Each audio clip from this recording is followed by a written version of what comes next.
Dr. Wolfe, could you please state your entire name and spell your last name for the jurors, please? Daniel Michael Wolfe, last name spelled W-O-L-F-E. May I inquire, Your Honor? Yes. Dr. Wolfe, what do you do for a living, sir?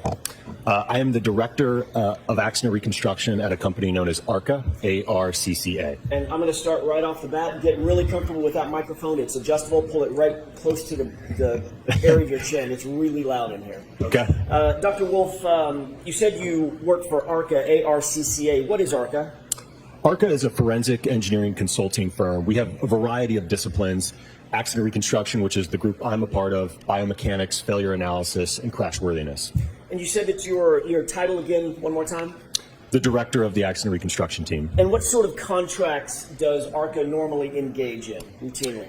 So in addition to our forensic consulting work, we have, going back in time, we've dealt with doing contracts with the Department of Defense, where we designed energy-absorbing seats for MRAP vehicles, mine-resistant armored protective vehicles, where these vehicles were going over explosive devices, and the energy from those explosions was going through the vehicle into the occupant. So ARCCA designed energy-absorbing seats to help mitigate the injuries in that type of in those types of incidents.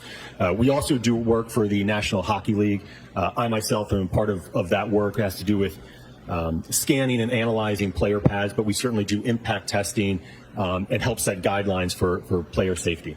With regard to those MRAP vehicles, was that contract for the Department of Defense for the United States government? Yes, sir. For the military? Correct. Is ARCCA both nationally and internationally recognized as a leader in accident reconstruction? Okay. Sustained. Does ARCCA have a reputation, or let me ask it this way, does ARCCA entertain or engage both domestic and international contracts and clientele? Yes. As the director of accident reconstruction, do you specialize in anything other than just accident reconstruction, anything having to do with human factors? Yes, so my other specialties in addition to accident reconstruction are lighting and human factors. What is, give us a 25-word overview of human factors. What is that? So to give you a good example of that is, and again, this is a case that I commonly see, but let's say you're driving down the road at night. It's an unlit roadway. You're relying on your vehicle headlights to see the roadway ahead, right? And you've got a pedestrian that is entering the roadway. And you want to have an understanding based upon the lighting conditions, how much sky illumination there is, their clothing, right? When would a driver recognize that individual on the roadway? So that's where it starts from the vision aspect of human factors. Then we get into driver response, right? So the driver is presented with a hazard. So how do drivers typically respond to it? What are their actions and how long does that take to avoid and initiate a reaction? That's human factors. Can you do the same thing and give us an explanation for accident reconstruction just in the broadest sense? What is that discipline? I think a very simple definition of accident reconstruction is the application of physics and engineering science to collision events. What role do you take as the director of accident reconstruction for ARCCA as contracts come in or engagements come in?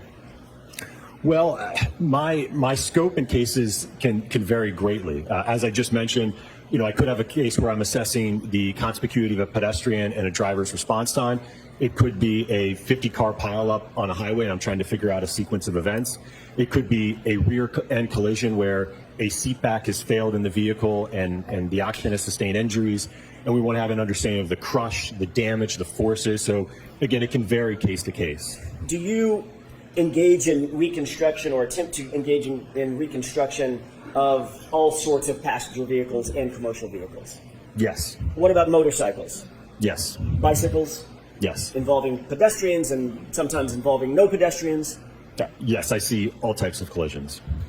How many cases, if you have a number in mind, have you been a part of in terms of engaging in accident reconstruction broadly? That's something that I don't track, but I've been with the company now for over 8 years. So at this point, if I had to estimate, it's well over 1,000 at this point. What education, training, and background do you have that allows you to perform the duties that you've described for these jurors in terms of accident reconstruction and human factors analyses?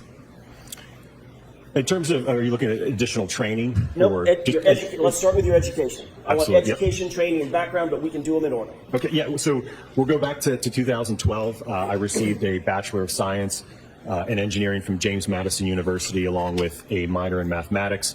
Some of my courses included physics, statics, dynamics, thermodynamics, fluid mechanics, your engineering sciences. Subsequent to that, I then went on to pursue my PhD in electrical and computer engineering with a concentration in electromagnetics and photonics. Some of my coursework while doing my PhD included optoelectronics, semiconductor physics, basically how to guide light on semiconductor devices. Did you write a dissertation to get your PhD?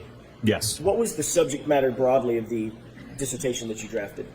So my dissertation focused on a technology called smart glass. So you may have seen this technology where if you've seen a pane of glass that is transparent, somebody flips a switch and it goes opaque. That's a type of smart glass technology. So my PhD involved developing a new type of novel, what we coined optofluidic smart glass. So we are using geometric structures that we've optically designed to create a very reflective surface or medium, if you will. And then through the introduction of various fluids, we can then modulate the amount of visible light and electromagnetic energy that is passing through or being reflected. So not just visible light, but also energy that you can't see. As part of that process, I ended up prototyping these structures with a 3D printer that was capable of printing 3D printable polymers. And as we kind of got towards the end of my work, we looked at how we could scale this up on a larger scale. We ultimately ended up researching and doing tests with a material known as polymethyl methacrylate, which is PMMA or acrylic. What relevance does PMMA play in terms of this case? So with respect to this case, the outer lens and the clear plastic diffusers of the taillights on the Lexus are comprised entirely of polymethyl methacrylate, or that PMMA material. The same material that was the subject of your dissertation? Correct. What additional training and experience do you have as it relates to accident reconstruction beyond your BS and your PhD?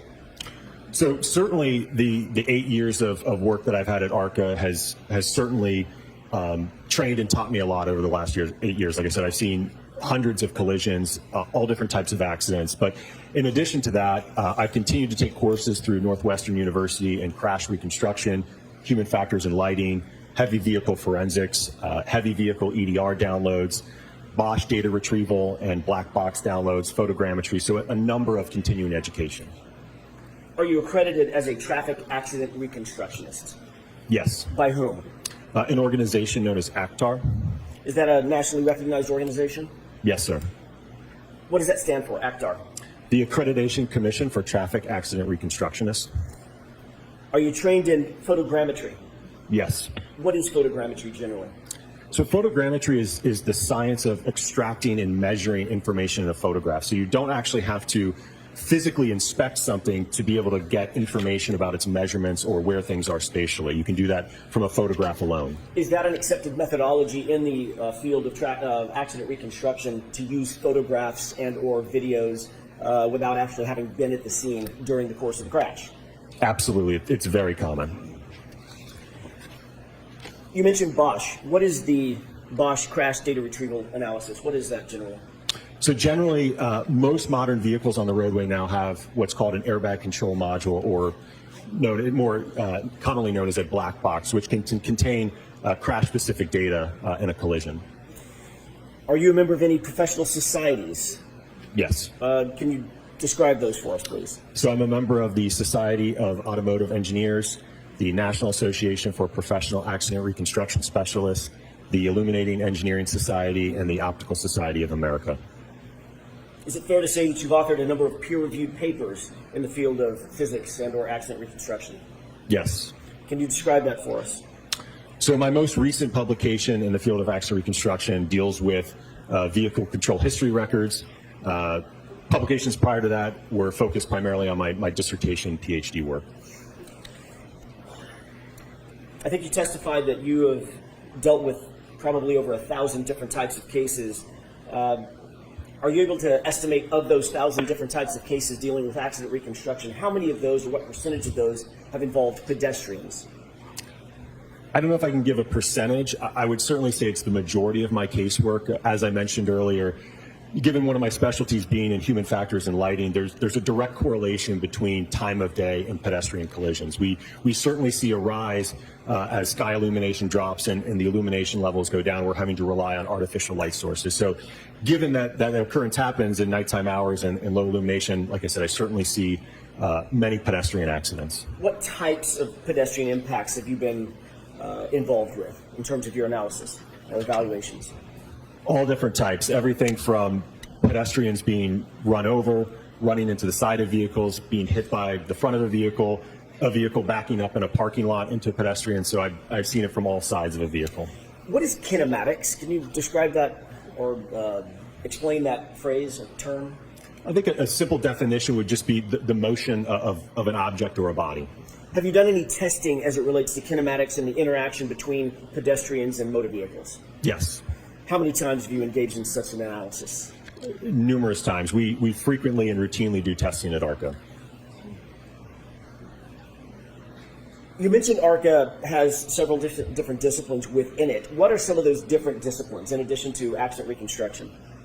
So, as I mentioned, we have biomechanics and crashworthiness, and there's a few others. And I will note that it's very common in our casework that we will work together as a team. So to give you an example of that, I mentioned earlier about, that rear end collision, right? So let's just say we have a rear end crash and there's crush and there's damage to the rear of the vehicle and the seat back failed, which caused the driver to ramp up in the seat and ultimately hit their head on something and sustain an injury. So I myself, as a reconstructionist, will analyze the forces, the speeds, and the severity of the crash. The biomechanist will evaluate the mechanism for the injury based upon those crash forces. And the crashworthiness expert may analyze, okay, is there a better or stronger seat that may have held up in this crash? Is it normal for you, as the Director of Accident Reconstruction at ARCCA, to work with others in the other disciplines that are housed under the umbrella of ARCCA? Absolutely, yes. Is that a normal process for you? Very common, yes. As a matter of fact, it probably would be uncommon if you didn't do that, correct? Depending on the kind of case, but yes, certainly wouldn't be uncommon. Tell me about the testing that you've undertaken to determine forces that are at play in a given accident or an impact. Okay. So to give you maybe a simple example of it is, let's just say we have a sideswipe type collision where two vehicles sideswipe each other and a front bumper gets torn off or deflected, essentially, and there's some deformation to it, right? We can do testing at ARCCA to determine how much force does it take to bend that material so that we get the deformation that we have. That would be a good example. Is there a specific type of testing, or is there varied types of testing that you've done and undertaken to determine the forces that would be, for instance, in your example, in that the forces at play in that sideswipe collision? Yeah, absolutely. It would have been, again, as part of the test, we would be measuring the forces, we'd be measuring the displacement, we'd be able to calculate acceleration and things of that nature from that test data. The tests that you undertake, are they generally accepted methodologies in the field of accident reconstruction? Yes. What are quasi-static tests? So a quasi-static test would be like the example I just gave you, where we have basically the bumper would be stationary, right? And now we're pulling on it to determine how much force it takes to bend it. So that'd be an example of a quasi-static test. So that test specifically is determining or attempting to determine the amount of force necessary to deform a bumper, for instance, in the way that it's seen after an impact. Yes. Or any other body panel, correct? Correct. And on the human side, also there are forces at play, I'm assuming, in terms of injuries that are sustained by pedestrians in the accident reconstructions that you've done involving pedestrians. Yes. Do you have experience in evaluating whether damage to a vehicle is consistent with a proposed scenario or set of facts? Yes. Describe those circumstances for us. What are the circumstances in which you're trying to determine whether or not the damage fits a proposed scenario? So a case that commonly comes across my desk is we have two very different versions of how an accident unfolded according to Party A and Party B, right?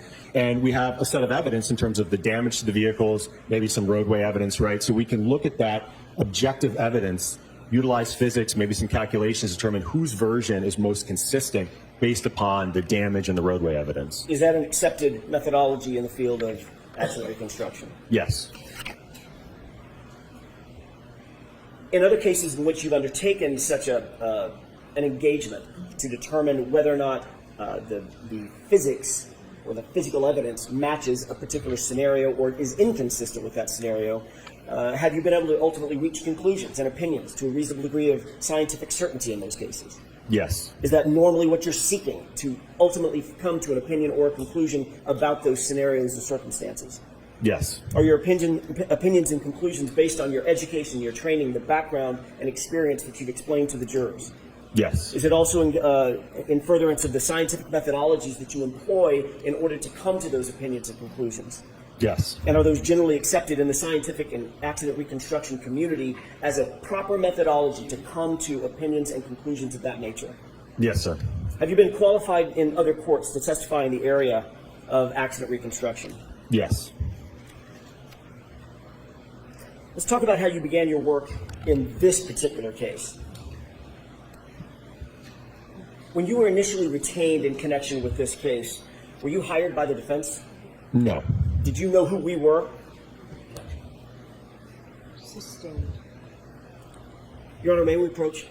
But you can ask it differently, Mr. Jackson. Sure. Were you hired by anybody affiliated with the defense? No. At that time, did you know any of the names of the defense? No.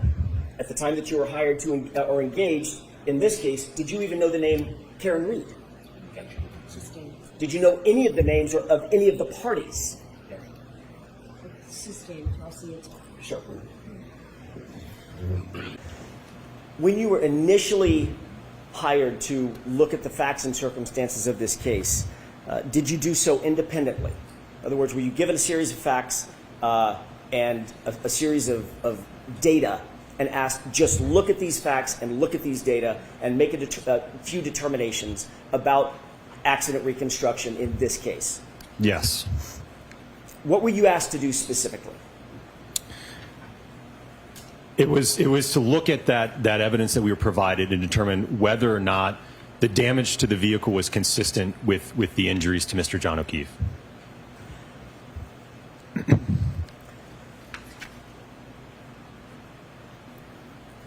At the time that you were asked to engage in this independent analysis, were you provided information or data? Yes.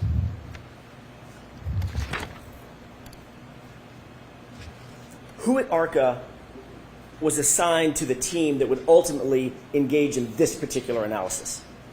It was myself, Dr. Andrew Rentschler, and Scott Klein. Describe what the materials were that you were provided in your initial assessment of this case. Could I refer to my report? With the court's Yes. permission.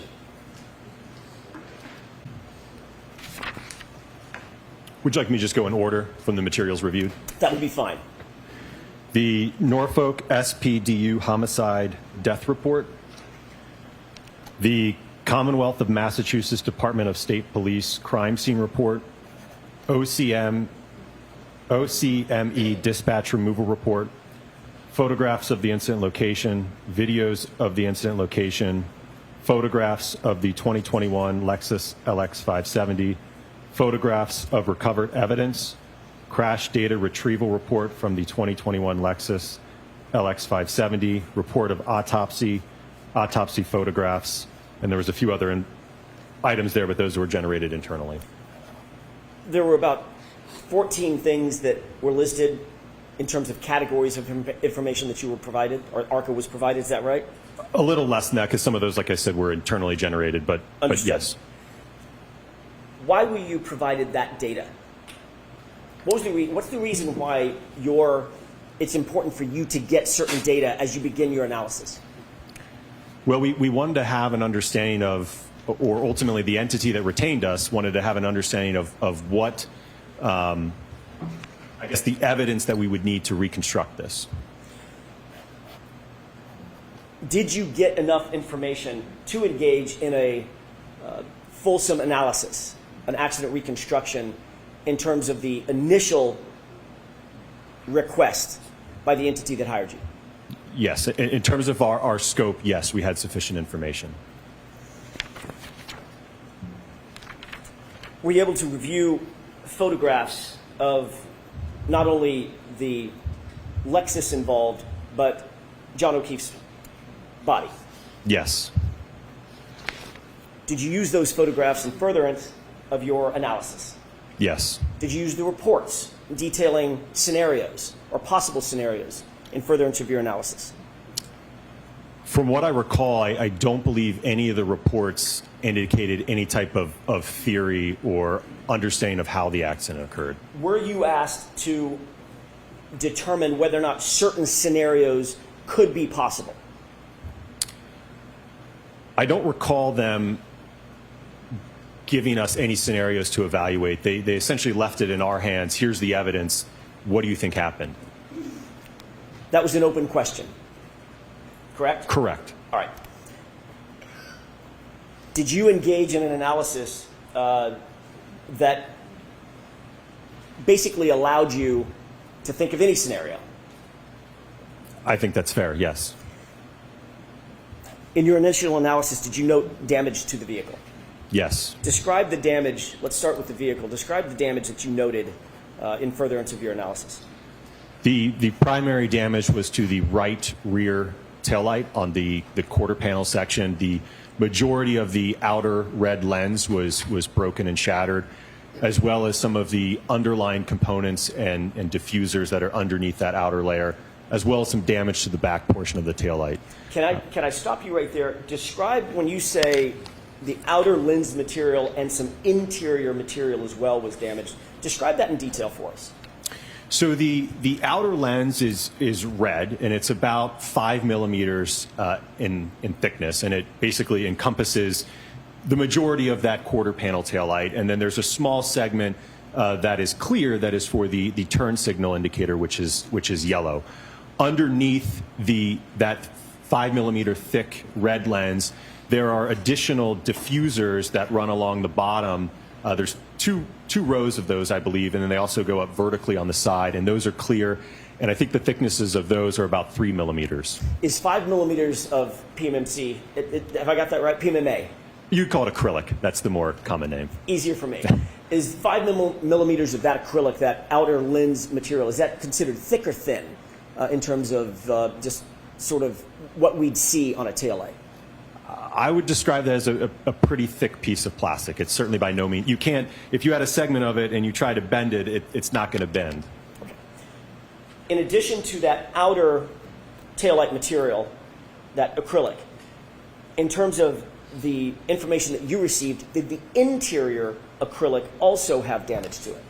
Yes, those clear diffusers that, again, there's 2 rows of those, and they also went up vertically. Those were shattered and broken as well. Was that important to you in your ultimate analysis? Yes.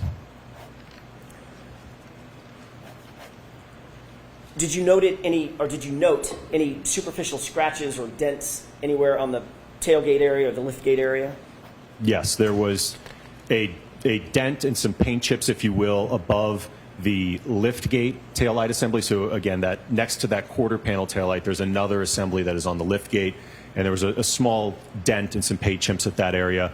There was also on the wraparound section of the bumper cover, as it's going from the rear to the right side, there were some superficial scrapes in that area. Did you note any other damage or deformation to the Lexus? Deformation in the the liftgate, the bumper, anything like that? No. Is it common in a vehicle-pedestrian collision that there is some sort of bumper deformation that's associated with a vehicle-pedestrian incident? That can certainly occur if a pedestrian is in an normal upright position. You can certainly get displacement of the bumper. Did you see any displacement or panel deformation on the Lexus? No. Is it more common that there's panel displacement or deformation if the collision is above, say, 10 or 15 miles an hour? Yes. During your review of all the investigative materials, did you note any items of evidence that were recovered or claimed to have been recovered on the bumper itself? I recall there were 2 or 3 apparent glass fragments. What's the significance of that? Let me ask it differently. Is there any glass in the taillight assembly?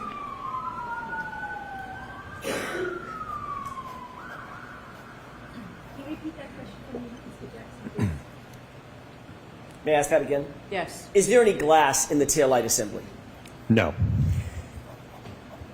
Was there any shattered glass anywhere on the Lexus? Meaning panes of glass, the back window, quarter panel windows, anything like that? No. Did you have any understanding at that time of what the Commonwealth's theory of the case was when you began your initial analysis? Sustained. Did you have any indication of what the Massachusetts State Police theory of the case was based on the investigative reports that you had received? Sustained. Did you perform an accident reconstruction analysis to determine whether or not the damage to the Lexus, that taillight housing material, was consistent with an interaction with a pedestrian? Yes. Specifically, did you perform an accident reconstruction to determine whether the damage to the Lexus was consistent with an interaction with John O'Keefe based on the injuries that you were aware of? Yes. Did you evaluate whether the investigative theories regarding, let me ask it a different way. Did you consider the possibility of Mr. O'Keefe's head striking the taillight? Yes. Did you consider the possibility of Mr. O'Keefe's arm striking the taillight? Yes. Did you entertain the possibility that Mr. O'Keefe's center of mass, his body, struck the taillight? Yes. Before we get into the initial testing, were you able to come to opinions and conclusions concerning those things that I've just mentioned? Yes. Did you also entertain the possibility that a drinking glass could have damaged the taillight? Yes. Were these some of the things that you were sort of, it was left open to you to decide yourself? Yes. Did you later provide all of those opinions and conclusions in a report to the entity that hired you? Yes. Is it your understanding that those reports were then later supplied to both sides here in this case? That was my understanding, yes.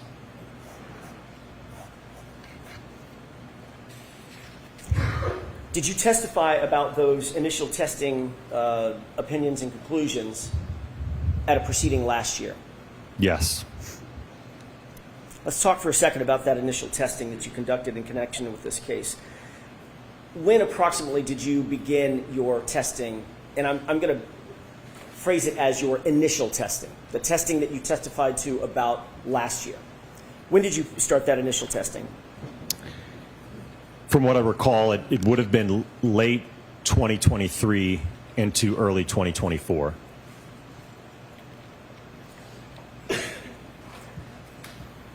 want to talk about the drinking glass first. Did you become aware that there was a drinking glass that was found at the scene? Yes. And what was the testing that you sought to determine as it relates to the drinking glass and the taillight? So looking at the evidence, as I mentioned earlier, when we're looking at that quarter panel taillight, we have an isolated region of damage. And looking at the additional evidence in terms of a broken drinking glass at the scene, we wanted to do testing to determine if a small object or projectile such as the drinking glass could induce damage that was consistent with that we saw on the subject Lexus. Were you able to reach an opinion and or conclusion as it relates to whether or not there is a possibility that the drinking glass or a drinking glass could cause the type of damage that you saw on the Lexus? Yes. Given everything else in your investigation, are you concluding that the glass was responsible for the taillight damage? No.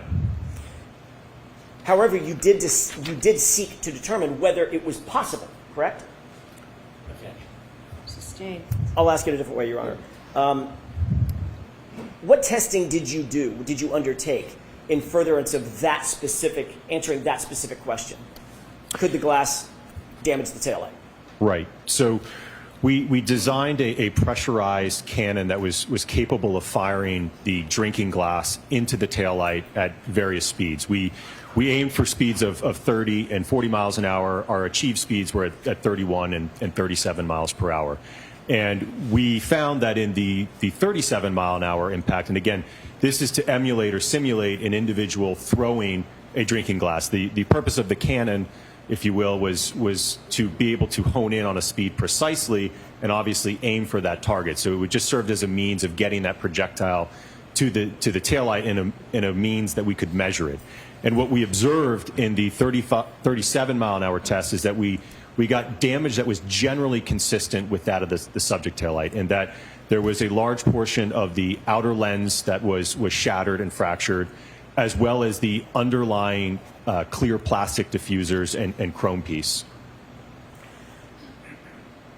Tell me a little bit about the methodology that you undertook, the scientific methodology in building that pneumatic cannon and aiming that glass directly at the taillight. Absolutely. So, as I mentioned, it was a customized cannon, if you will. It had a barrel that was capable of fitting a rocks or an old-fashioned drinking glass in it, and that's a glass that has a thinner sidewall, if you will. I think the glass was about 3 inches in height or so, maybe 3.5 inches, with the bottom portion being solid glass or just a thick piece of glass. So we were able to design a kind of a holder for it, if you will. Almost, you could really think of it as stuffing an actual cannon with a cannonball. So we literally would put the drinking glass in the cannon. There was a pressurized vessel behind that we would open up a valve rapidly, and when it was set to a certain pressure, that would determine the exit velocity that it would leave the barrel at. And we were able to aim that device into the taillight at those specified speeds to be able to determine what would the damage pattern be when we fired that glass. Were you able, in this scientific experiment, to control for aim and trajectory?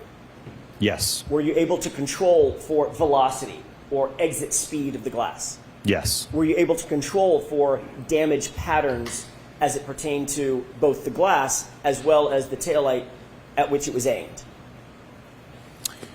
I don't know that we had control over that. Ultimately, physics takes over after that interaction occurs. I can't influence how that material is going to perform or how the glass will break, per se. It was a poor question on my part. Were you able to, or did you undertake to memorialize the damage pattern that you saw on the taillight and the glass as the glass was projected into the taillight? Yes. All right. Did you do that through photographs? Yes. High-speed video?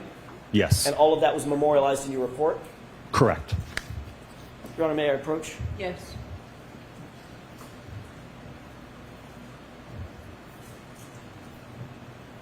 I'm handing you 2 photographs, or 2 8.5 by 11 documents that contain 2 photographs each. Can you take a look at those 2 documents and tell me if you recognize those? Yes. Does one represent, you mentioned that one of the tests that you performed was at 37 miles an hour, correct? Correct. Did you mention the speed at which, or the velocity at which the other test was done? If I didn't, it was 31 miles per hour. All right, so 31 and 37. Do you see those 2 documents in front of you? Yes. Does one of them represent the 31 mile an hour test and the photographs associated with that? And an extracted frame from the high speed, yes. Okay, and does the other one represent the other test, the 37 mile an hour test? Yes. If we could take those one at a time. May I approach one more time? Okay.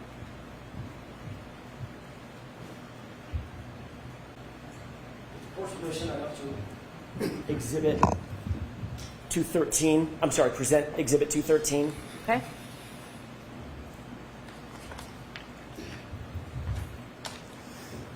Is this the photograph that was just marked as exhibit 213 that's in front of you? Yes. Can you explain to the jurors what they're looking at? So on the left part, you are looking at a frame from the high-speed video just after the contact with the taillight. On the right, you're looking at the post-damage to the taillight after the glass had been fired into it. And if we could look at the next exhibit with the court's permission. Okay. And what are we looking at here? Same thing on the left. Again, this is the 37 mile an hour test. The glass striking just in the area where the bottom of the turn signal indicator is, so right where it meets the red portion of the lens and the clear portion of the lens. That's about where the impact point was. You could see that a large portion of the outer red assembly, lens cover is missing and fractured. The clear portion of the part of the outer lens to the turn signal indicator is also fractured, as well as the underlying clear diffusers in that assembly. Would your testing in both of these scenarios, the 31-mile-an-hour test and the 37-mile-an-hour test, represent an accepted methodology for controlling for aim, velocity, impact site, and those issues, if you will, as it relates to testing of this sort?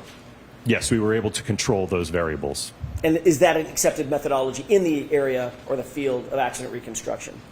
Absolutely, yes. When you finished your testing, were you able to make a determination as to whether or not either one of these velocities, the 31-mile-an-hour velocity or the 37-mile-an-hour velocity, were consistent with the damage that you saw on the subject Lexus, which is the 2021 Lexus belonging to Ms. Reed?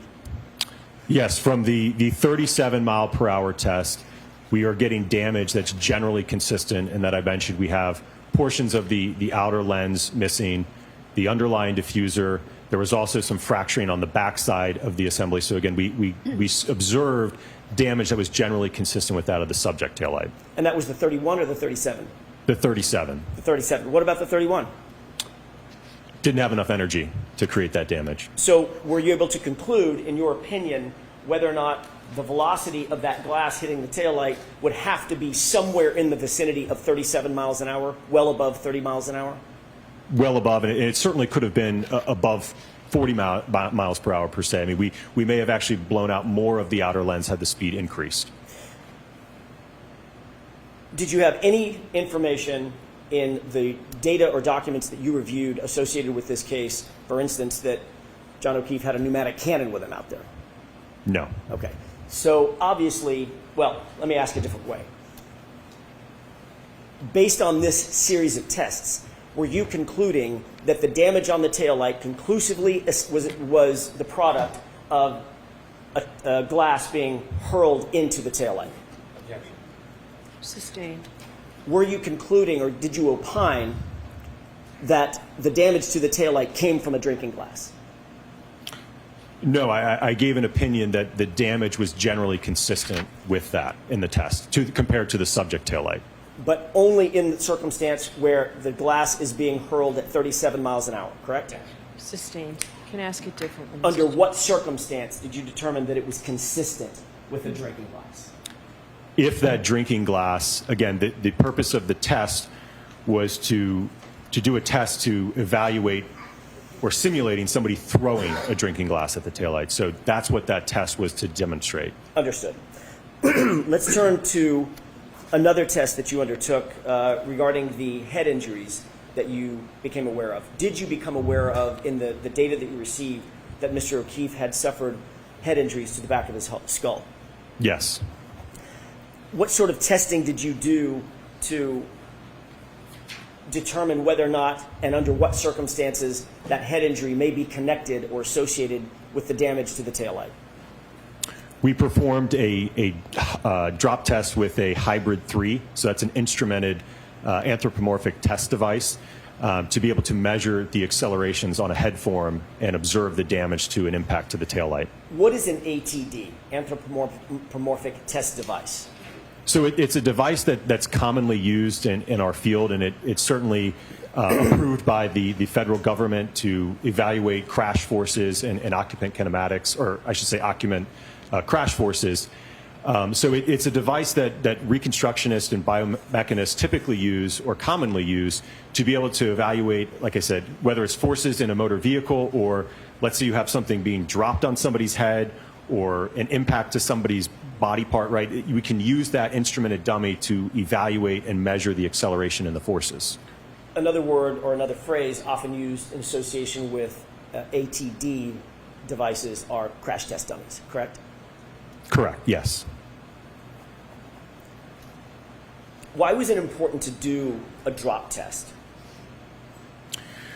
So we wanted to have an understanding based upon the fact that Mr. John O'Keefe had a skull fracture to the back of his head, whether or not an impact, a direct impact between the taillight and the back of his head could have caused that skull fracture. What did your testing indicate?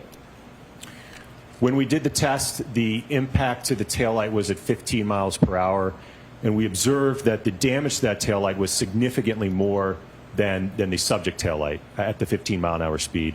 Furthermore, it did not generate, according to my colleague, Dr. Rentschler, enough forces to cause a skull fracture.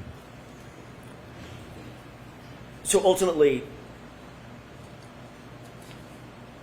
what was your conclusion related to the taillight potentially striking John O'Keefe in the head at above 15 miles an hour?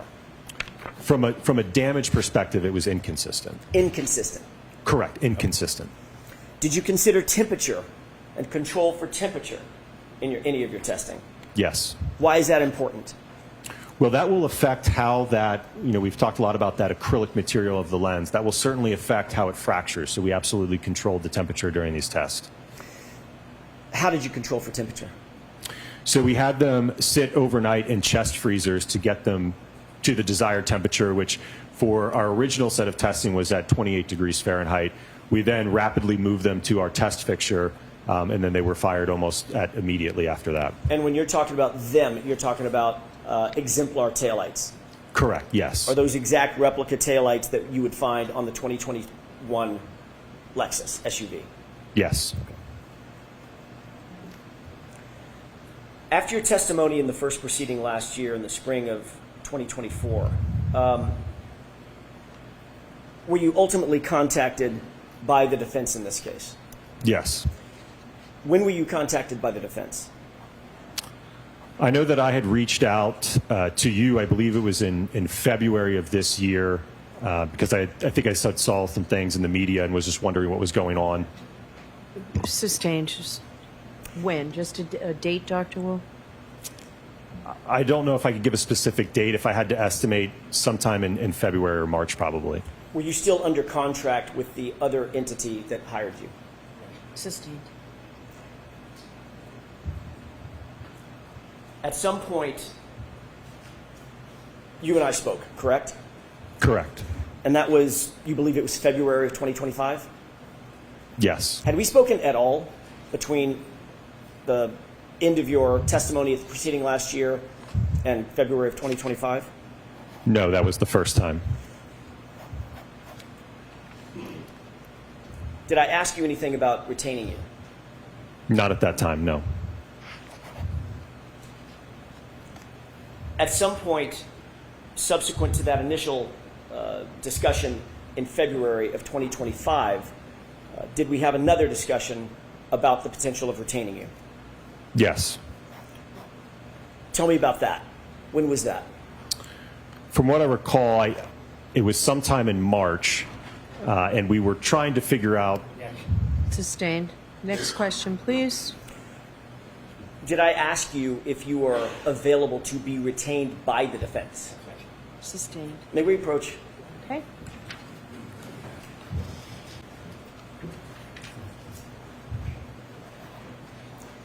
May I inquire? Yes. Thank you. Okay, Dr. Wolfe. So ultimately in March of 2025, were you hired by the defense? Yes. Okay.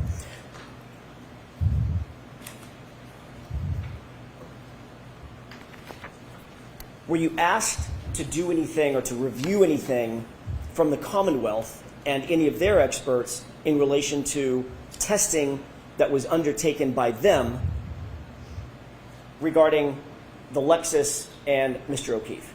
Yes. What were you asked to do? My understanding is that we were asked to review and evaluate the report and analysis conducted by Dr. Welcher. Did you receive Dr. Welcher's reports? Yes. Did you receive his raw data? Yes. Did you receive his 140-plus page PowerPoint? Yes. And did you undertake a review of that, all of that data, in order to evaluate that data? Yes. What methodology did you undertake at that juncture before you began any testing? Just your review process. What methodology did you undertake in terms of your review of his evaluations and his opinions and conclusions? Well, I think when reviewing his report and his analysis, I look to his opinions, and then I look to what's the basis and the foundation to those opinions, right? How did he ultimately arrive at those final conclusions? So I'm looking for the methodologies that he followed, what testing did he do, what type of experiments, what type of data analysis, ultimately to provide that opinion. Ultimately, did you prepare a PowerPoint presentation in furtherance of memorializing your review and opinions and conclusions of his evaluation and testing? Yes. Did you bring that with you today? Yes. Do you have that with you on your computer, or are we going to run the PowerPoint? It's on this computer up here with me. With the court's permission, could Dr. Wolfe present his PowerPoint presentation? Okay. Your Honor, I have a thumb drive that I believe represents the PowerPoint. Do we have this marked? Yes, is this coming into evidence? I'm agreeing as a demonstrative name with my evidence. All right, so we'll mark it for identification. We can mark it for identification for the time being and discuss it. Thank you, Your Honor. Should it BBB for identification?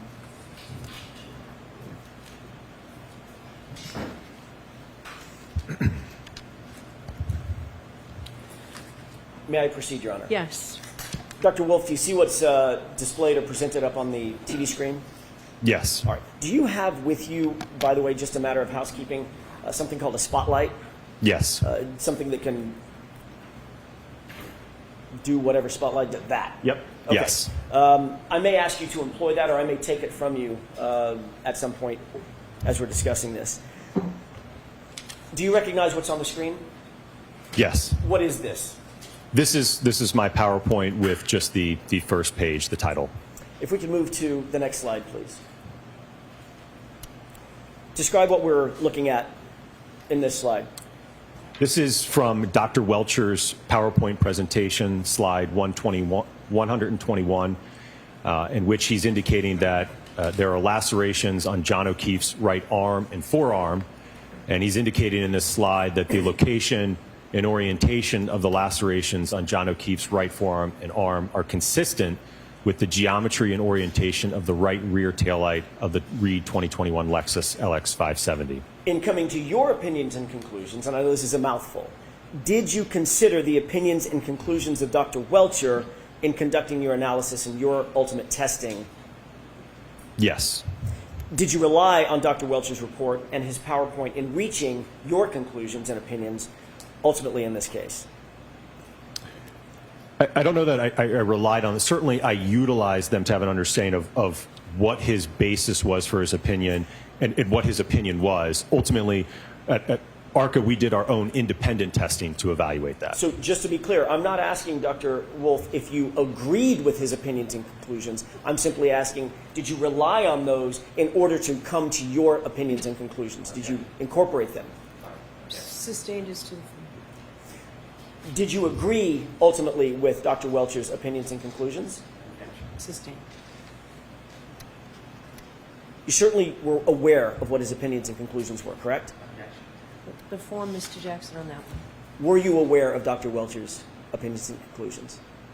Yes. Are some of those opinions and conclusions represented in your PowerPoint? Yes. Are some of them represented on this slide in your PowerPoint? Yes. You indicated that this slide indicates that the location and orientation of the lacerations on John O'Keefe's right forearm and arms are consistent with the geometry and orientation of the right rear taillight, correct? Correct. Are the injuries to John O'Keefe's arm lacerations? That would be an opinion from my colleague, Dr. Rentra. Have you ever heard the phrase abrasion? Yes. In your opinion, are the injuries to John O'Keefe's right arm better described as lacerations or abrasions? I don't have an opinion on that. Okay. Slide number 2, please. Based on your review of Dr. Welcher's reports and his data, what testing did Dr. Welcher undertake or conduct? So he did, initially it appeared that he did a static test, if you will, just demonstrating holding his right arm out adjacent to the rear taillights on the right side of an exemplar Lexus to demonstrate his theory of how the arm contacted the taillight. What is a static test? So I'm sustaining that. Ask it differently, Mr. Jackson. And I'm going to strike that. What testing did you note that Dr. Welcher did with regard to this particular photograph? What is a static test? Well, in a static test, that neither the arm or the vehicle is moving. It's just he's aligning his right arm adjacent to show how his arm aligns to the geometry and the dimensions of the Lexus. Did Dr. Welcher appear to be wearing similar clothing as John O'Keefe was wearing on January 29th, 2022? Yes. Was there any significance or purpose for that, in your opinion? In this test, no. Did you identify any limitations with regard to this sort of testing undertaken by Dr. Welcher? Well, it's very basic in that the only thing that this demonstrates is that you can get your right arm to align with the taillight. Beyond that, it doesn't tell you anything with respect to what happens to the arm when it makes contact with the taillight, right? What's the motion of the arm? What's the damage to the taillight? What's the acceleration of the arm? What's the forces of the arm? So it doesn't answer any of those other questions. The only question it answers is, does the arm align with the taillight? You're aware that John O'Keefe was 6'1", correct? Correct. Is the only person, let me ask it a different way. Can only a 6'1" person align their arm with the taillight? No, the arm is adjustable, so certainly people of different heights could also meet that alignment as well. Just by pivoting your arm a little bit, right? Sustain. How would you describe the ability of somebody 5'7" or 6'3" being able to align their arm with the taillight? Just changing the orientation and the posture of your arm. Was there any scientific significance, in your opinion, of this particular test? Again, other than just demonstrating that it aligns with it, no, nothing beyond that. Next slide, please. What are we looking at here? So this is an extracted frame from one of his dynamic tests in which the vehicle is moving at about 2 miles per hour into his arm, making contact with his hand, his forearm, and his elbow. What is a dynamic test as it relates to a static test? So that's when something's in motion, and in this instance, it's the Lexus moving at about 2 miles per hour into his arm. Did Dr. Welcher explain what the purpose of this test was? From what I recall, I think it was to demonstrate that when his arm makes contact with the taillight, he observed paint transfer in the general location that there were the abrasions or the lacerations on his arm. Did he appear to paint the taillight? He did, yes. Do you see that Dr. Welcher appears to be wearing an orange T-shirt? Yeah. Sustain. What is he wearing? Appears to be an orange T-shirt. Is that similar to what was described as John O'Keefe having worn that night on January 29th, 2022? Yes. Is there any significance to wearing that T-shirt? Not that I can think of, no. Did you note any or identify any shortcomings with this particular test? Well, much like the static test, again, it leaves the door open to all those questions, right, about, again, doing this at 2 miles an hour doesn't tell you anything about, well, what happens at 10? What happens at 15? What happens at 20? Right? In terms of what are the collision forces? What's the damage? How does the arm move? What would the expected injuries be, right? This dynamic test, as well as the static test, doesn't answer any of those questions for us. Is this test from Dr. Welcher considered a force calculation? I'm not aware of him making any type of force calculations or measuring accelerations or anything of that nature, no. Did Dr. Welcher conduct any testing to determine whether the damage to Ms. Reed's Lexus was consistent with the striking of an arm of a pedestrian? I'm not aware of any impact testing that he did, no. Did Dr. Welcher conduct any testing to determine the forces necessary to cause the damage to the taillight of Ms. Reed's vehicle? Not that I'm aware of, no. Did Dr. Welcher conduct any testing to determine the forces necessary to cause the injuries to John O'Keefe's arm? No, not that I'm aware of. Did Dr. Welcher provide any opinions as it relates to the speed of the subject Lexus at the time of the alleged incident? No, from reviewing his report and his PowerPoint and analysis, I could not find anywhere in it a specified speed or even a range of speeds. Did Dr. Welcher provide any opinion as it relates to the forces experienced by the taillight in such an impact? Not that I'm aware of, no. Did Dr. Welcher provide any opinion at all as it relates to the post-impact trajectory or movement, if you will, of John O'Keefe's mass or his body subsequent to the alleged conduct? No, not that I'm aware of. Next slide, please. Do you recognize this photograph? Yes. What is this? So this is something that you probably have heard and certainly I've discussed already, but this is looking at the right rear corner of the subject Lexus, specifically in the area of the damaged right taillight. Did you consider this photograph in coming to your opinions and conclusions? Yes. What, if anything, of significance did you note about this taillight, other than the fact that it's damaged? Well, I'm going to jump to the next slide, if you will. So this is now the taillight obviously has been removed from the vehicle. So obviously what's important here is looking at what is the damage that we have to this taillight. What components were damaged in this alleged interaction. So we're looking at the clear diffuser at the bottom is fractured and missing. Same with the ones on the vertical side. The majority of the outer red lens is also missing and fractured. And then on the back side, we also have some damage in terms of some fracturing to that black plastic, and there's also a chunk of plastic missing on the top portion of the taillight as well. I want to ask you a couple of questions about that diffuser. If you could focus your attention on this area. Describe for the jurors what they're looking at in terms of the diffuser. What is the diffuser? Right, let me see if this... So the diffusers, right where my mouse is, there's a clear diffuser that runs along the bottom, and then there's another diffuser that runs along here, and then it also goes up vertically. Same here on the bottom one, that also goes up vertically. So this piece was missing and fractured on the bottom, along with the vertical portion.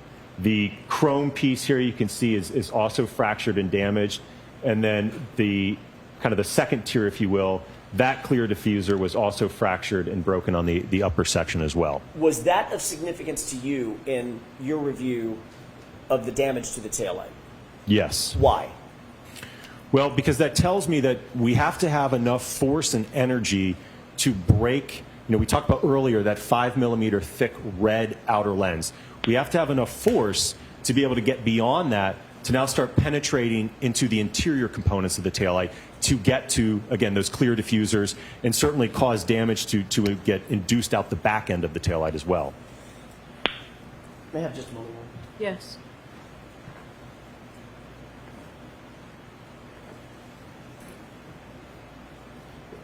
Dr. Wolfe, did you bring with you an undamaged taillight exemplar? Yes. It's up here with me. It's up there. Oh, I was just looking for it. Yep. Thanks for nothing. Describe what it is that you brought with you. So I brought a two-part assembly. So what I did is I 3D printed a bracket so that I could mount the lift gate taillight assembly as well as the quarter panel taillight assembly. And these are undamaged in sort of manufacturing specs, correct? Correct, yes. May I have just a moment, Your Honor? Okay. You might have it up there at the witness stand. Yes. Could you retrieve that with the court's permission? Okay.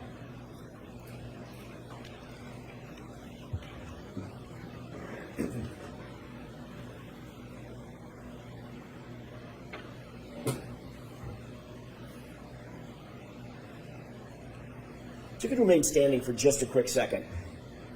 Do you recognize what that is? Yes. Is that what you just described?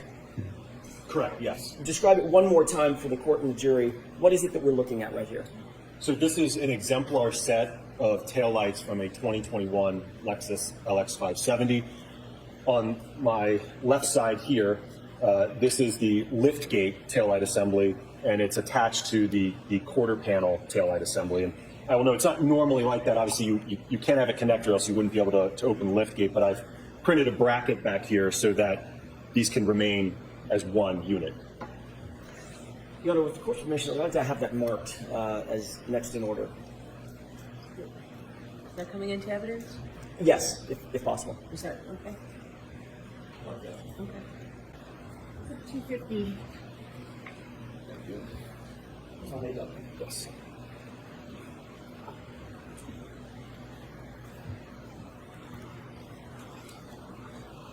Yeah. Okay. Thank you. Dr. Wolfe, you indicated that there was a 5mm area of acrylic covering the diffusers, correct? Correct. What I'm knocking on, is that the 5mm acrylic? Yes, both on the quarter panel part that you just pointed to, as well as the liftgate part. Mr. Those are- Jackson, why don't we give that back to the witness and let him do it instead of you? Sure. Is there, can you see through that loose material into the diffuser that you've just been describing? Yes, so as I mentioned earlier, in this area here, there's a diffuser that's running along the bottom. So, Dr. Wolfe, I'm going to ask you to not have that so close to Oh, the court reporters. my apologies. Use the other side of the witness stand. Yes, Your Honor. So along the bottom is the clear diffuser that runs along and then goes up vertically. And then on the second tier, there's also a clear diffuser that runs along here and then goes up vertically. And you might be able to see it through, it kind of looks like there's little dots on it. So that's what I'm referring to in terms of the diffuser that's underneath. And that, again, so you have that outer material that's 5mm roughly in thickness. And then those diffusers are about 3mm in thickness underneath this.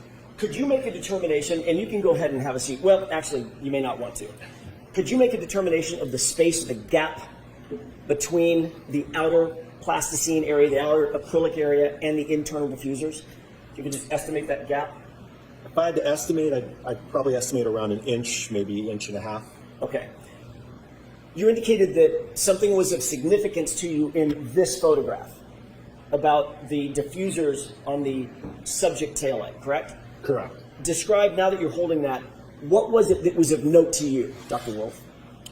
So as I mentioned, we have damage not only to this outer thick portion, but it was enough force and energy to then penetrate deep enough to fracture the underlying diffusers that sit below this outer surface, and certainly enough force then to work its way back through inducement into the backside, and ultimately there was a top portion of the taillight that was also fractured up here. Was all that significant to you in your review of the subject taillight material? Yes. Okay, you can go ahead and put that away. All right, so that can't go back there because it's in evidence. So why don't we take it and... I was just going to store it there until he's finished with his testimony, and then we can give it to the clerk magistrate. Okay. However you want to do it, Your Honor. I have Do no you wanna take preference. it? Is he using it still for his testimony? Not right now. So, thanks, John.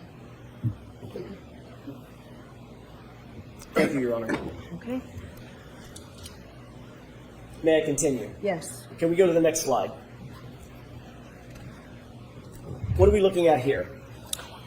This is a collection of photographs that depict various fragments from the right rear tail lamp assembly of the Lexus. And I will note that, I'll try to spotlight it, there are a few fragments in this photograph that are glass fragments, which, as I discussed earlier, there's no glass in the taillight, so these did not originate from the assembly. But altogether, from what I recall, there's about 50 fragments, I believe, that were counted or so, maybe a little less than that from the right taillight. If we could go to the next slide, please. What are we looking at here? So these are photographs depicting the sweatshirt or hoodie that Mr. John O'Keefe was wearing on the night of the alleged incident. And what was the role that this played in your analysis ultimately? Well, so one of the things that I noted, and I can go to the next slide, is there were a series of small punctures or holes in the sleeve, on the right sleeve of the sweatshirt in varying sizes. I think some as small as just a few millimeters. Again, I think there was maybe 10 or 12, I think I recall, on the right sleeve of that sweatshirt. If we could go back to the larger photo, the previous slide, do you see the right sleeve denoted on the photograph to the right? Yes. Does it, your review of these photographs, what was the significance of the triangular sort of arrows or markers? I believe those were to annotate or draw attention to those holes. Okay, the defects in the right sleeve? Correct. Can you count those for us, please? On the photograph on the right, I believe I see a total of 9. And what about the photograph on the left, just the right sleeve area? 9 as well. If we can go to the next slide. What are the arrows pointing to in these photographs? So this is basically the previous shot, but what appears to be close-ups of some of those evidence markers. You indicated some of the sizes. What were some of the smaller sizes of those defects, of holes? From what I recall, like I said, I think it was around 3 to 5 millimeters, maybe some of the smaller ones. How big is 3 millimeters in inches? It'd be probably around like an eighth of an inch or so. Can we go to the next slide, please? What are you describing when you say the word fundamental, or do you write the word fundamentals? So I want to discuss some very basic concepts that I hope will kind of resonate as we go through the PowerPoint, so that you have an understanding of the underlying physics and what I'm talking about. Can you go ahead and describe the role of an accident reconstructionist and the fundamentals that an accident reconstructionist undertakes when performing the kind of testing that you perform? So, as I mentioned earlier, when I was describing what a simple definition of accident reconstruction is, it's the application of physics and engineering to collision events. So this is, I want to go through some very basic elements of that so that you have an understanding of the physics. Can we go to the next slide, please?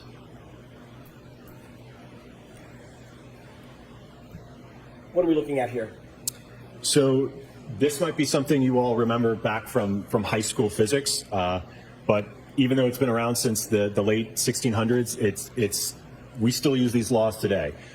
So what we're looking at here is what I've done is just describe Newton's laws very simply. So, and again, you might be familiar with these. So, for instance, if we're talking about Newton's first law, an object at rest tends to stay at rest and at a constant speed unless it's acted on by an outside force, right? So if my arm is just here, right, it's just going to stay there until I give it a push or a pull, right? When I do that, that's going to induce an acceleration, right? So that's when we get into Newton's law, where if I apply a force to a mass, I'm going to cause it to change its speed. It's going to accelerate.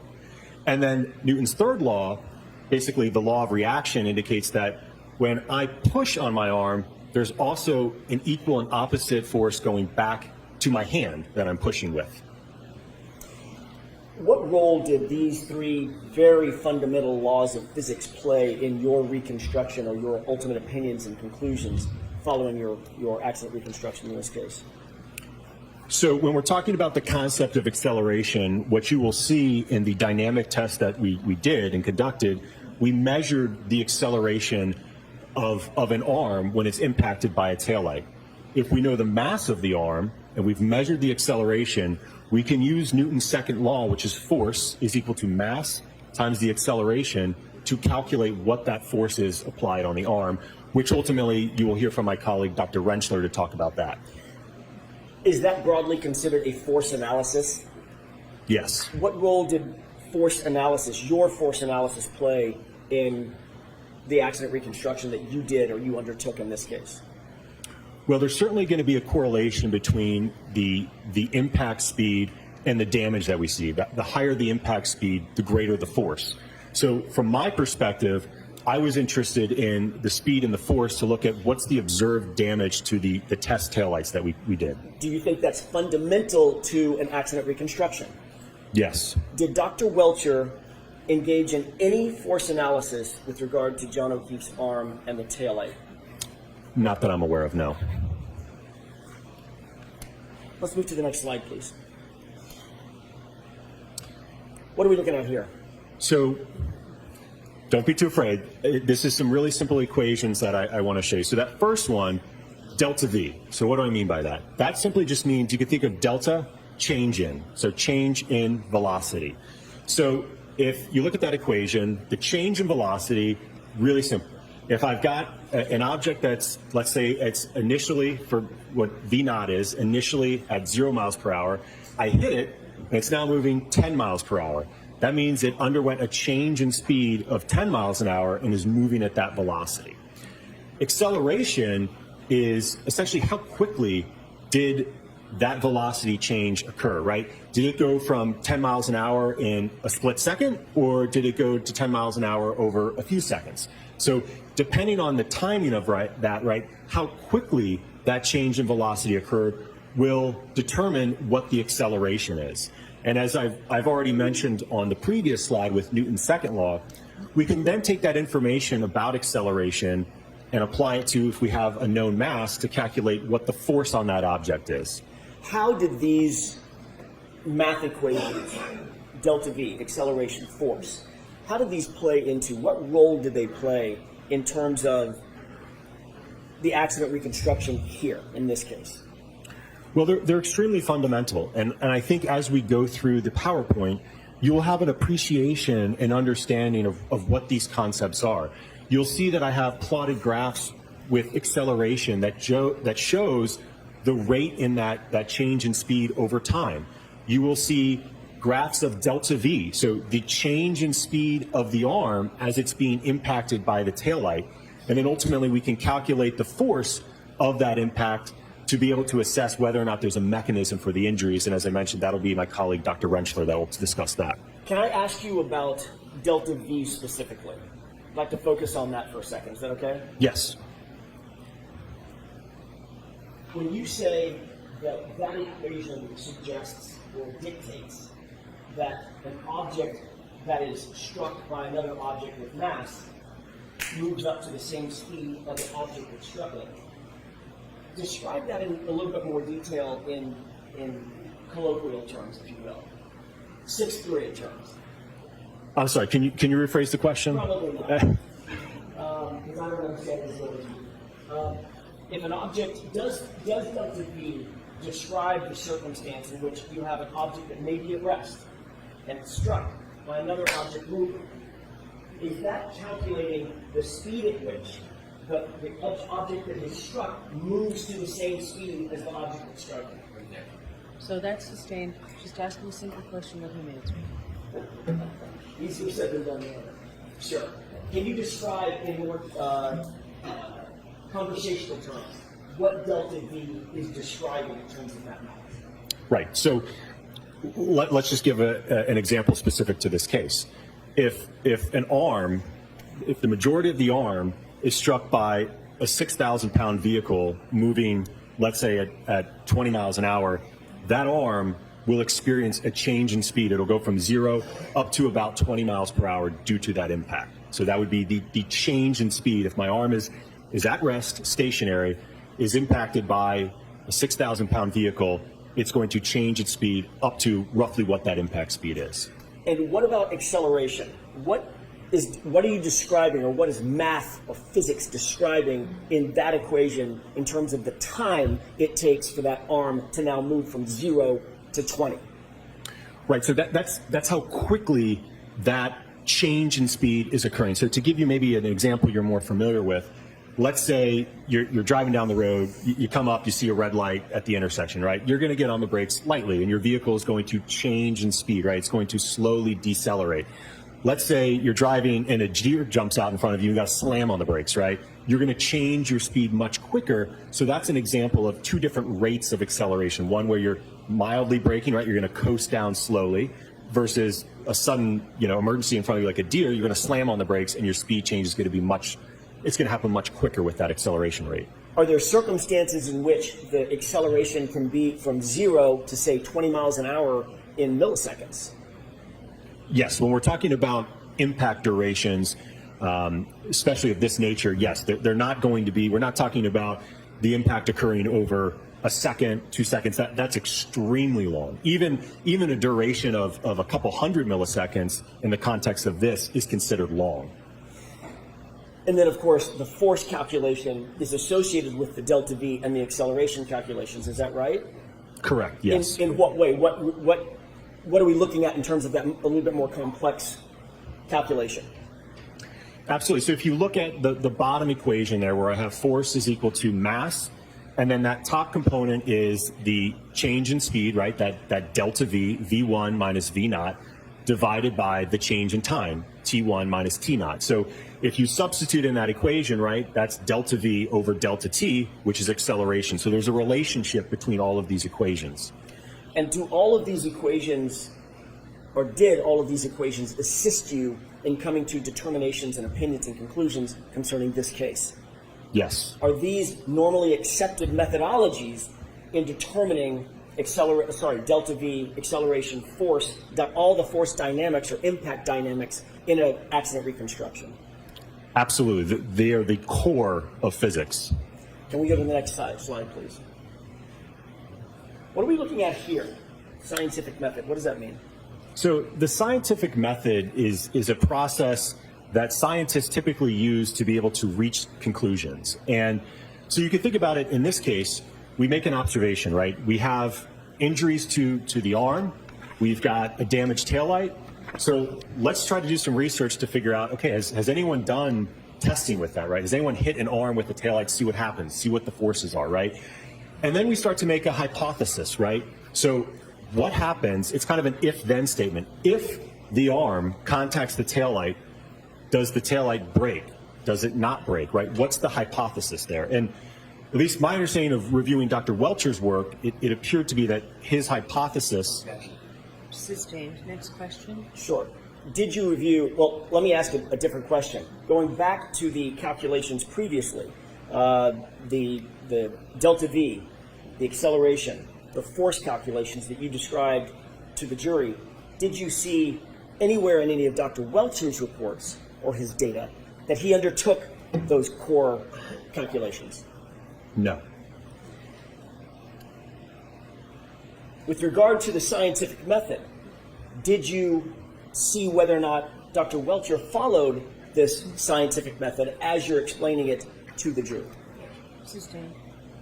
What did you note, or what opinions or conclusions did you come to about the scientific method, if any, that Dr. Welcher did or did not undertake? Sustained. Did you review Dr. Welcher's entire database? In other words, all the reports, all the raw data, and his PowerPoint?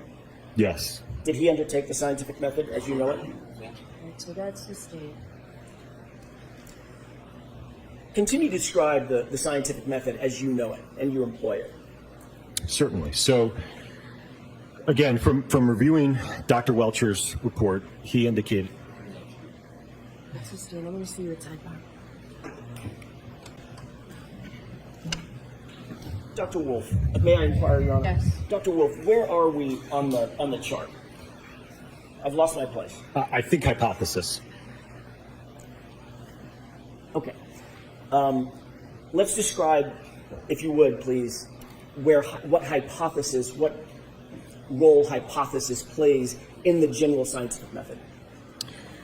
So generally, it's like I said, it's an if-then statement. So if you make a statement, if the arm contacts the taillight, then the taillight will shatter, right? So you want to do tests and experimentation and analyze that data to see whether you can accept or reject that hypothesis. And what's the next stage?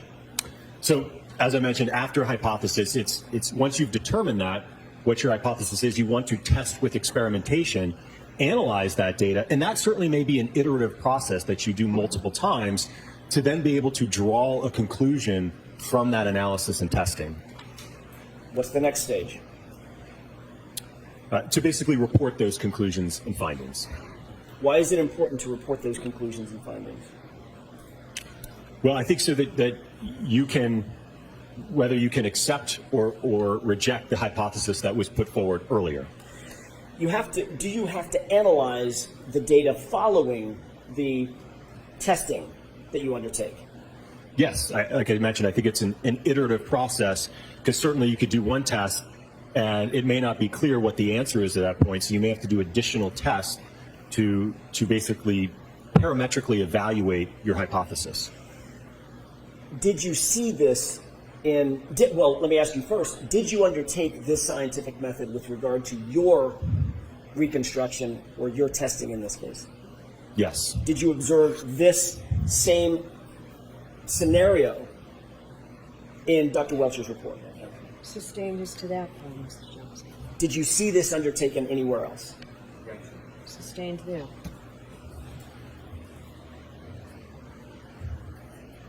Did you look for testing in Dr. Welcher's evaluation, all of his data? Yes. Did you find any, No. other than the static blue paint test? That was the only test, correct. Did you see any force dynamics testing? That's leading, so you can Sure. get to it without that. What about any other testing? Anything else that we've talked about? Do you see anything else done in Dr. Welcher's? As it pertains to an analysis to the taillight and the damage and the forces, no. Let's move on to the next slide. Did you actually undertake testing in furtherance of the scientific method? Yes.